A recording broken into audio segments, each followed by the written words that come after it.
Hi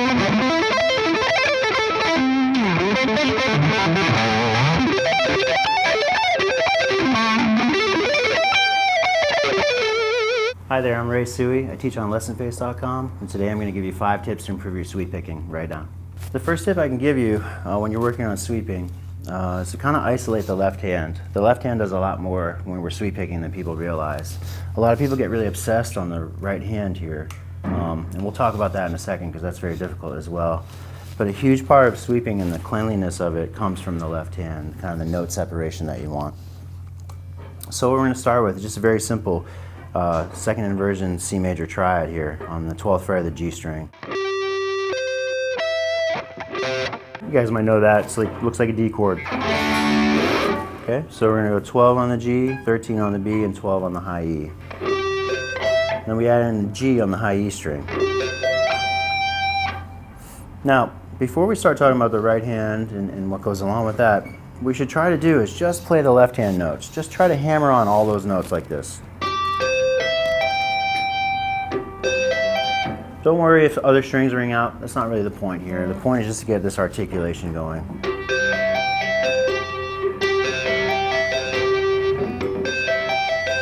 I've seen some people even practice like this.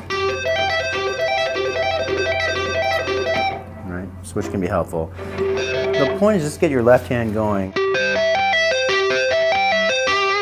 We're going to talk about muting later in this video too, and that's really important as well.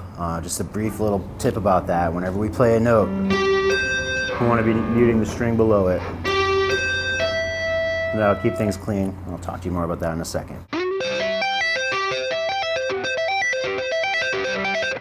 Now, another thing about sweep picking, you want to have a really light touch with this, okay? So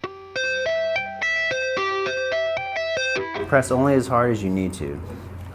One thing I like to do with students, just to point this fact out, that you really don't need to press that hard when we're playing guitar, is to take your middle finger and play the 13th fret on the B string, but don't fret the note, just kind of leave your finger over the string. Slowly press down until you hear the note. That's as hard as you need to press, barely touching the string right now.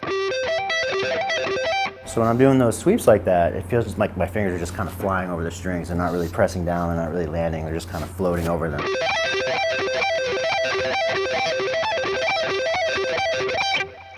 Alright, the next tip I'm going to give you is about the right hand.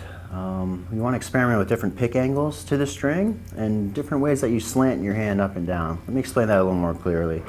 So when I'm talking about pick angle to the string, if you just take your pick and hold it against the string flat, okay, like this.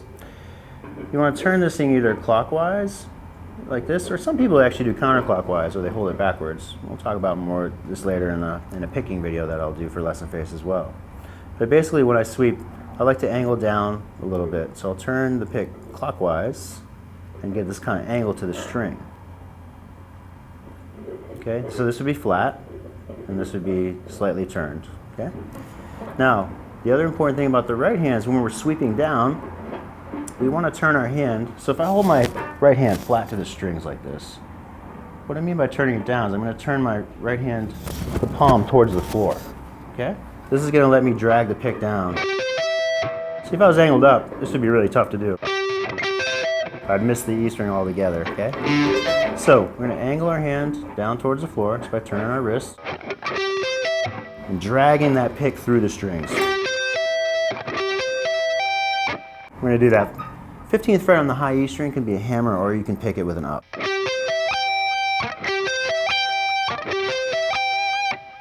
Now, the other tip I can give you about the right hand is at first, when you're first learning to sweep, pick a lot harder than you think, okay? Drag that pick through. Make those notes snap out.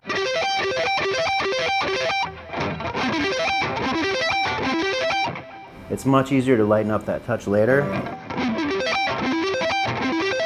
than it is to kind of learn how to dig in later on after you've developed this technique a bit. Okay. Now, when we're sweeping back up, and again, just try this with the 3 strings on the top, the G, B, and E.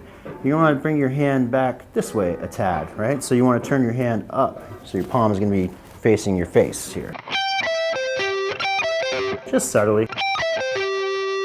see my right hand when it's going up is turning slowly. When it goes down, it's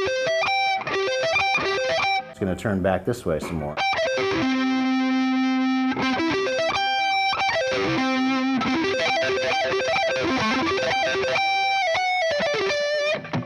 And that's so crucial with this stuff, especially later on.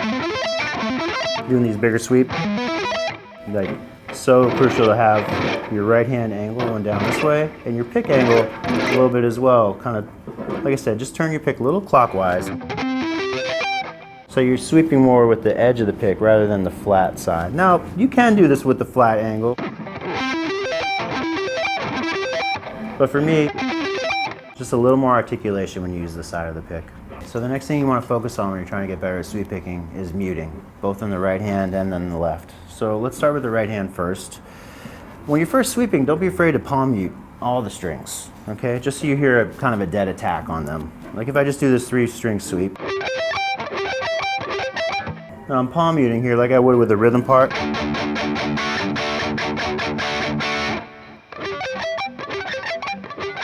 That can really help you hear the attack of each note.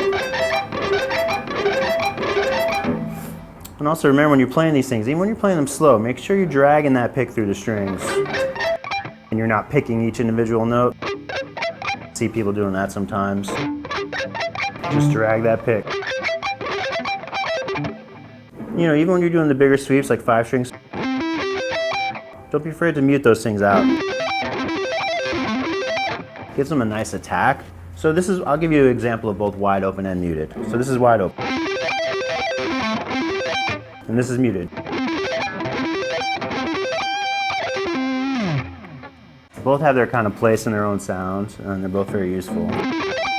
But practicing this way at first when you're muting, just like muting with the right hand, can kind of just give you a little boost, you know, an esteem boost, because it sounds, you're going to mute out all those unwanted strings, you know. Sometimes when we're learning a new technique, it can be really frustrating. I know when I was working on this stuff, you know, a long time ago, it was really tough, and I gave up a bunch of times, and I had to keep going back, and then I gave up and kept going back to it. But muting it really seemed to make it more possible for me at first, so give that a shot. Okay, next we're going to talk about left-hand muting. So left-hand muting when we're sweeping is crucial. Keeps all the notes clean and makes everything pop out.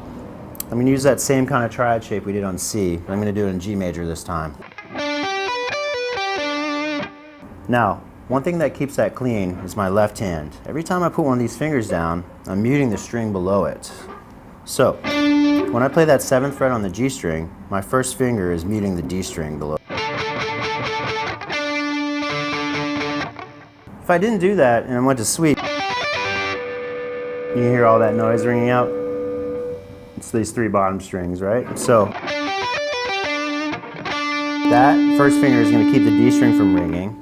When I put my middle finger down, I'm going to try to mute the G string as well. I highly recommend when you're practicing sweeping at first, don't always play the whole exercise. Don't play the whole arpeggio. Just take chunks of it. Take 2 notes at a time like this. Really focus on muting and getting that pick attack nice and strong. Now if I don't mute the G string out with that middle finger, this can happen. You hear that sound? When it's super fast, you might not hear it that much, but it really adds up after a while. I'll show you. You can hear that G string ringing out in the background. But if I put that middle finger down the right way, I'll block that G string out.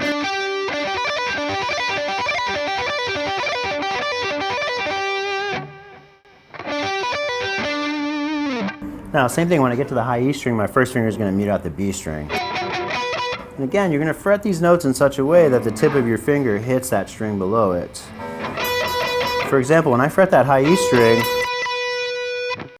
I'm fretting right about down here, you know? When we first learn guitar, there's a lot of information that tells us to play right on our fingertips and everything. And that really helps with chords. Getting them nice and clean. But when we're playing leads with a really distorted tone, if we play curved like that, it's just a recipe for disaster as far as noise goes. You can't mute anything. So you want to play a little flatter to the fretboard. You can see my fingers here. This would be a really curved approach. And this is a little more flat, okay? And again, every time I put a note down, first finger is muting the D string, middle finger is muting the G string, first finger is muting the B. Now, when you have two notes on a string or more, the first finger is going to do the work here. So when I put that pinky down, I'm not necessarily going to be muting the D string with my pinky. My first finger is already doing it.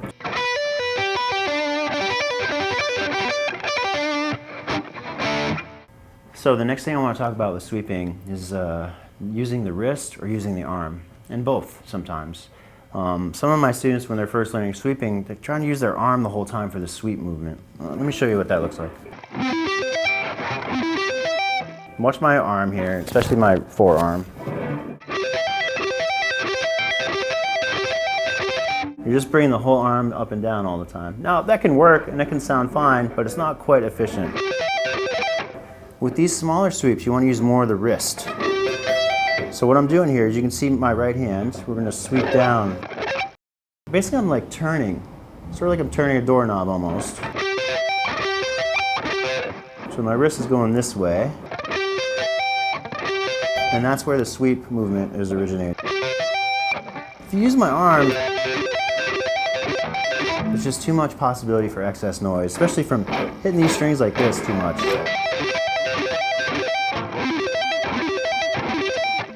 Now, on the bigger sweeps, 5-string and 6-string, you're going to have to use a little arm because the wrist quite won't get you there.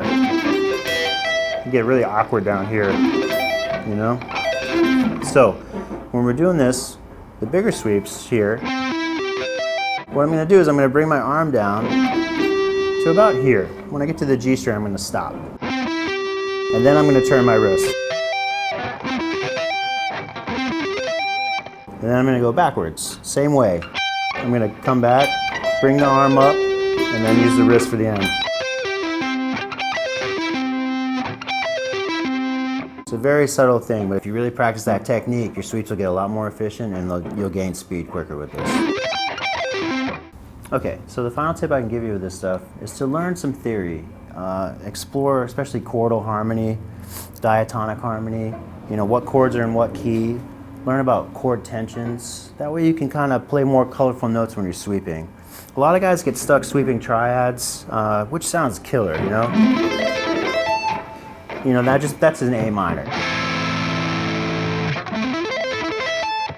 Now, that's cool, but when you study theory, you find out that you can also use a C major over A minor. That gets you some different notes, you know, that gets you the flat third, the fifth, and the flat seventh. So you get kind of an A minor sound.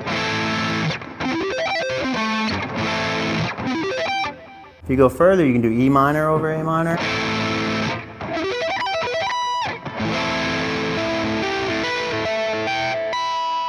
You get a kind of jazzy sound almost. It's really open and nice.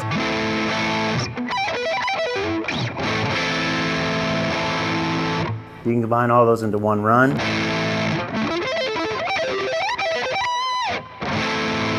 Maybe land on an A at the end just to ground it.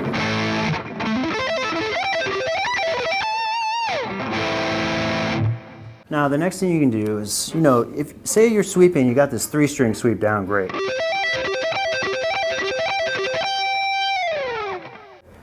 What you can do then, you just think of this as a coordination. This is 3 strings, you're sweeping down, and you're hammering on a note and pulling off. Take this to other strings and try to learn some other arpeggios and different positions that you can do. One thing that I found at first is if you take the same exact shape, start on the D string, it turns into a diminished arpeggio.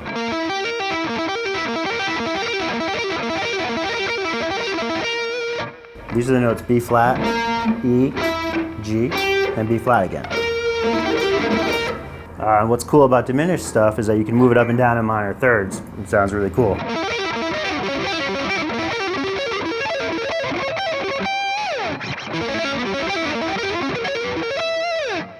Super handy. The next thing that I did personally is I took it into a pentatonic scale, say A minor. And I did 3-string sweeps just pretty much throughout, however I could. You know, I just took the shape of this scale. I took 2 notes,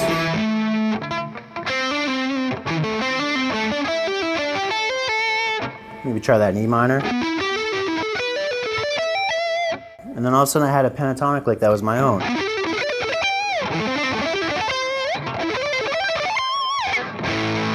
Yeah, so explore as much as you can with this stuff. Try it out on all the different strings, try it on different chords, different chord types, and different scales. All right, I hope these tips helped you out. I'm Ray Suhy. Check out my profile on Lessonface.com if you want to learn more about these concepts. All right, take care.